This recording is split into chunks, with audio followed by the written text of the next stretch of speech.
প্রতিদিনের মতো আজকেও স্বাভাবিকভাবেই ডিউটি করতেছিলাম। অফিস থেকে স্যার কল দিলেন আর বলতেছিলেন যে কুচিয়ামারা ব্রিজে একটি অ্যাক্সিডেন্ট হয়েছে, ওইখানে দ্রুত চলে যান।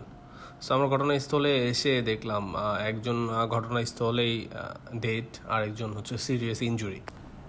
সিরাজদি খান ফায়ার সার্ভিস টিম ঘটনাস্থলে পৌঁছাতেই সঙ্গে সঙ্গে তাদেরকে ঢাকা মিটফুড হসপিটালে পাঠানো হয়। ঘটনাটি মধ্যরাতে ঘটেছিল। একটি ট্রাকের পিছনে একটি মোটরসাইকেল সচর হিট করলে মোটরসাইকেলের একজন আরোহীর সাথে সাথে ঘটনাস্থলে মারা যায় আর অন্য একজন গুরুতর আহত হন। ফায়ার সার্ভিস এসে তাদেরকে যদিও হসপিটালে পাঠিয়েছেন।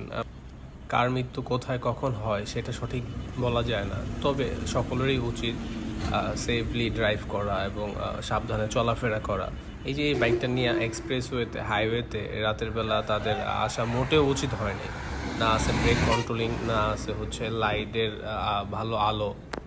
এক্সপ্রেসওয়েতে যারা বাইক রাইড করবেন তারা সর্বোচ্চ চেষ্টা করবেন সেফলি রাইড করার। বাইকটি অবশেষে হাসাড়া হাইওয়ে পুলিশ স্টেশনে তারা নিয়ে যায়।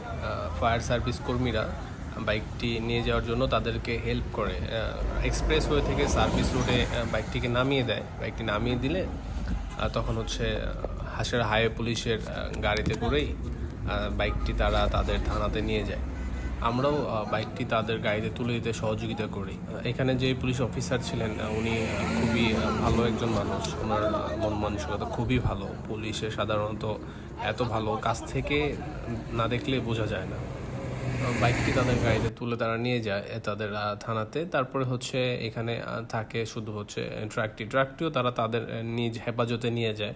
আবার একটি কথা বলতে চাই, এক্সপ্রেসওয়েতে সকল চালকদের সতর্ক হওয়া উচিত। ধন্যবাদ। আসসালামু আলাইকুম।